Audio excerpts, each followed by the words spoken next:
Mesdames et messieurs, bonsoir et bienvenue à votre édition du soir sur la chaîne télévisée en noir. Pour vous, les grands titres. La communauté mouride de Bamako a célébré le mercredi la 123e édition du Magal qui s'est tenue à Wolofobougou en commune 3. Les juges de la Cour pénale internationale CPI a autorisé hier l'ouverture d'une enquête sur la situation au Burundi pour crimes contre l'humanité. Le président Donald Trump est arrivé ce vendredi 10 novembre à la mi-journée dans la ville côtière de Danak pour le sommet annuel des pays du Forum de l'Asie-Pacifique APEC. Les détails dans ce journal.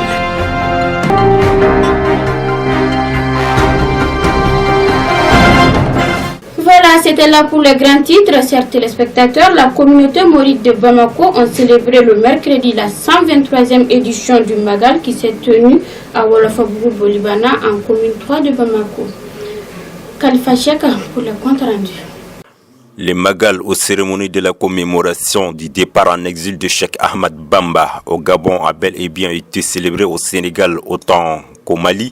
Ces Magal qui consistent aussi à rendre grâce à Dieu s'est tenu au quartier Wolofobougou en commune 4 de Bamako sous la houlette du représentant des Mourides au Mali à la personne de Mambala Mbake, avec la présence effective de plusieurs personnalités administratives, chefs coutumiers, chefs religieux, adeptes, Mourides de Soufi et bien d'autres. Les grands guides spirituels des Soufis du Mali, El Hadj Cheikh Soufi Belal Diallo, ayant répondu favorablement à l'appel de ses confrères mourides, a pris part à la dite cérémonie.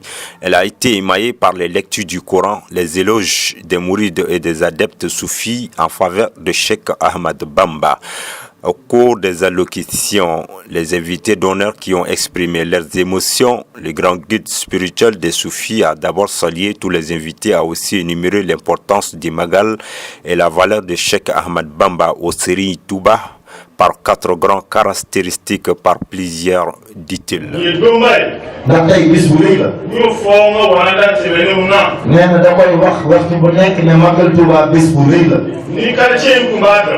nee na bu fekkoon ne ñi dëkkee quartier bi xam nañu lan mooy bis bi dëkk bii ñu nekk muy Bamako bu ñu xamoon Mali gi yëpp bu ñu xamoon kenn Serigne Touba nee na Mali gi yëpp da doon àndaloo ñëw fii àndalaay résidence Serigne Touba waaw loolu moo tax ma jël micro bi ndax li may wax dama ko xam waaw li may wax dama ko xam dafa naan ci Serigne bi waaw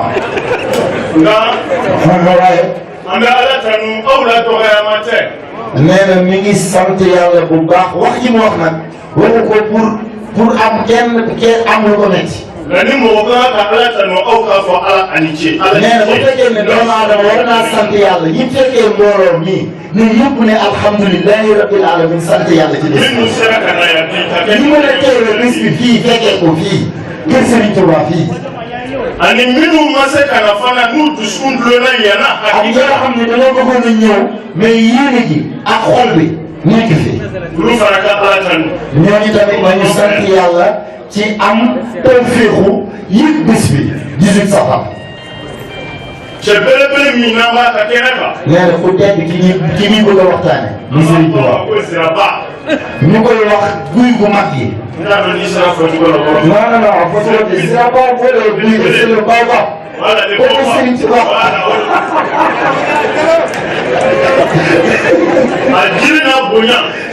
nee na garab gi li muy rëy nee na day joxe ker nee na boo toogee ci garabu baobab da ngay am ca ker gi nee na xob yi day faj nee na doomu buy yi dañ koy màcc nee na dañ koy def ba ndax nee na xoox yi sax dafa am njëriñ nee na boo amul foo fanaan nag boo fekkee am buy bu taxaw boo ko ibbee am foo fanaan kon nag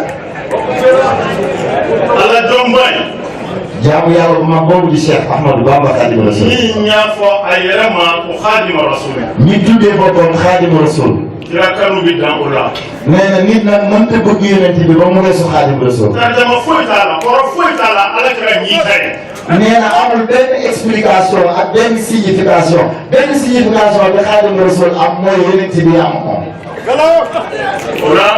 ci loolu day wane ni wax na ko fi ba tey sëriñ bi jëmm la joo xam ne jëmm la joo xam ne jàmbaar la Sëriñ Tuuba jàmbaar la yàlla moo defal loolu wuy juróom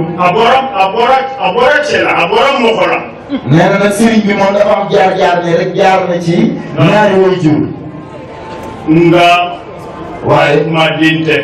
waaye nee na sëriñ bi nag du doomi kenn nee na sëriñ bi jóge na ci wuy jur bu jigéen waaye na leer sëriñ bi du doomi kenn nee na sëriñ bi am na ñu jóge ci moom waaye sëriñ bi du bàyyi kenn day dëgg nee na ñun ñi nga xam ne ñooy jabootu sëriñ bi ñi nga xam ne ñun ñooy wéy jur sëriñ bi ñi nga xam ne ñooy yaay ci sëriñ bi nee na li ànd ak sëriñ bi topp sëriñ bi ku ma mboot ak ku mu mën a doon lépp taalibe sëriñ bi doom bi. Après la bénédiction de fin de cérémonie, le représentant des Mourides, Mambala Mbacké, a donné ses impressions vis-à-vis de l'organisation grandiose tout en saluant les participants et invités d'honneur venant de tous les horizons. En français, aujourd'hui c'est la célébration. La manifestation commémore les parents Mesdames et messieurs, les actualités africaines ce soir en bref, en images avec Khalifa Ahmed.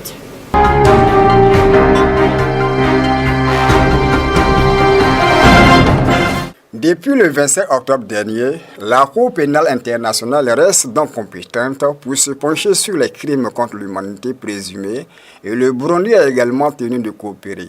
Conformément à l'article 127 du statut de Rome, qui régit spécifiquement la question du retrait des États du traité, le Burundi a le devoir de coopérer avec la Cour aux fins de l'enquête pénale ouverte avant le 27 octobre 2017. L'obligation de coopérer reste en vigueur tant que dure l'enquête. Le bureau du procureur de la CPI est donc autorisé à ouvrir une enquête sur les probables crimes commis le 26 avril 2015 qui coïncide avec le début de la crise que traverse le Burundi. Au 26 octobre 2017 inclus, date de sortie effective du traité de Rome de la Cour pénale internationale.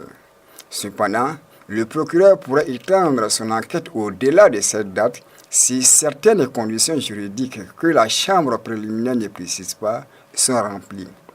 Cette autorisation d'ouvrir une enquête fait suite à l'examen préliminaire lancé en avril 2016 par la procureure Fatou Bensouda à la suite d'allégations de nombreux crimes contre l'humanité commis essentiellement par les forces de l'ordre ainsi que la Ligue des jeunes du parti au pouvoir que l'ONU qualifie de milices. Ces violences auraient fait, selon la Cour préliminaire, au moins 1200 morts, sans compter les milliers de victimes de viols, de tortures et autres disparitions forcées.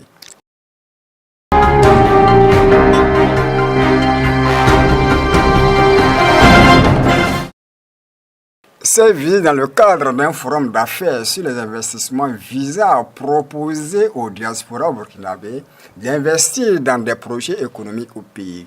La rénovation de la voie de chemin de fer entre Abidjan et Ouagadougou, prévue pour décembre. Les travaux qui permettront à terme de créer un axe routier rapide entre les deux pays ou encore l'approvisionnement énergétique du Burkina Faso par la Côte d'Ivoire. Tous les sujets permettant de conforter la bonne coopération ivoiro-burkinabé ont été abordés par les deux premiers ministres. Le premier ministre ivoirien a estimé que la coopération entre nos deux pays se déroule en bien et nous en sommes vraiment réjouis. Surtout la bonne coopération entre les ministres des différents États. Quant au premier ministre burkinabé, il a énuméré qu'ils ont fait donc le point sur le TAC, traité d'amitié et de coopération et a constaté qu'au niveau du TAC, les choses se présentent très bien. Place aux actualités internationales ce soir en bref et en images avec Khalifa Cheikh Keïta.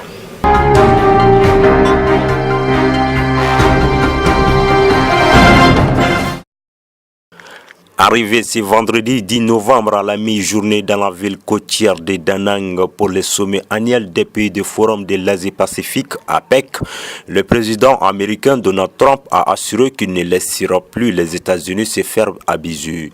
Nous ne pouvons plus tolérer les abus commerciaux chroniques, dit-il dans un discours de dénonciation qui ne comptait cependant aucune proposition ou initiative nouvelle. Puis, il a ajouté qu'il mettra toujours l'Amérique d'abord de la même manière que j'espère que vous tous dans cette pièce donnerez la priorité à vos pays respectifs. Reprenons un formule qu'il avait déjà utilisé à la tribune des Nations Unies en septembre 2017. Le président américain était très attendu dans la région par les dirigeants toujours sous le choc du retrait abrupt des États-Unis de l'accord de libre-échange Asie-Pacifique TPP. Décidé par Donald Trump 3 jours seulement après son arrivée à la Maison-Blanche. Face à ce dernier, il a défendu bec et ongle sa décision, soulignant que l'Amérique ne signerait plus des grands accords qui lui lient les mains et l'obligent à renoncer à sa souveraineté. La mondialisation est une tendance historique irréversible, a estimé pour sa part le président chinois Xi Jinping, qui s'exprimait juste après le président américain Donald Trump au sommet annuel du Forum de l'Asie-Pacifique APEC à Da Nang au Vietnam. Les échanges doivent être repensés. La Chine a d'ailleurs également annoncé élargir l'accès des entreprises étrangères à son secteur financier, mettant fin à des restrictions vivement critiquées par les partenaires de Pékin.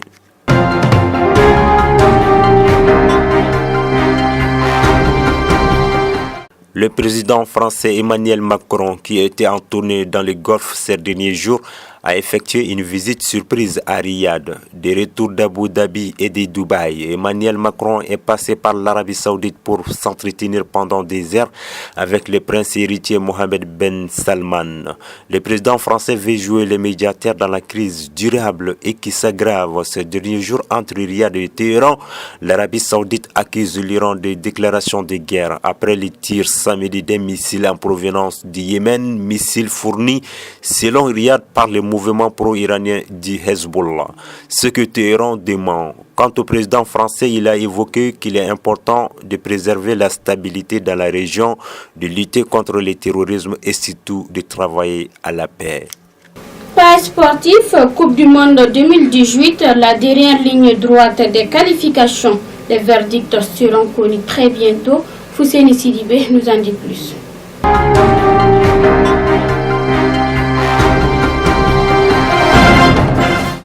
6 confédérations, 20 sélections, 6 barrages, 2 groupes en Afrique et 9 tickets disponibles.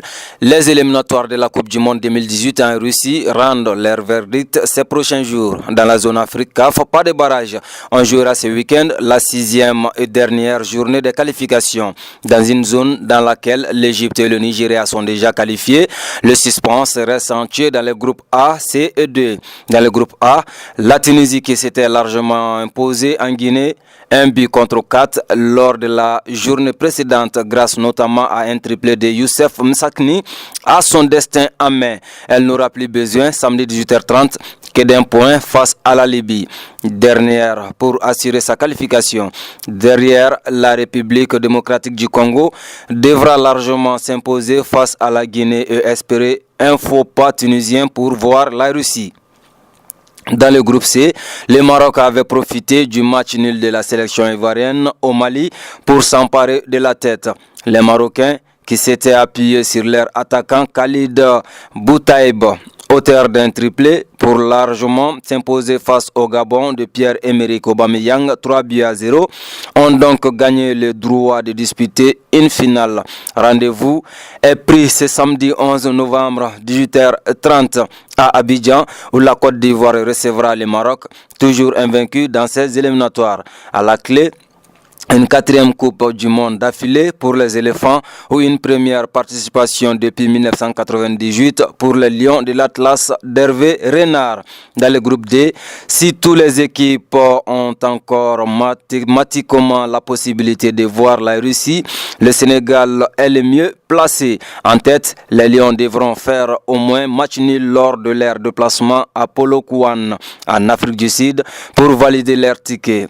Ils auront ensuite un dernier match à disputer à domicile contre le même adversaire sud-africain. Après la décision de la FIFA de faire rejouer le match d'octobre 2016, entaché d'irrégularité, l'Afrique du Sud a encore la possibilité de créer la surprise en remportant la double confrontation, alors qu'il faudrait d'improbables circonstances pour que le Burkina Faso ou le Cap-Vert participent à la Coupe du Monde 2018.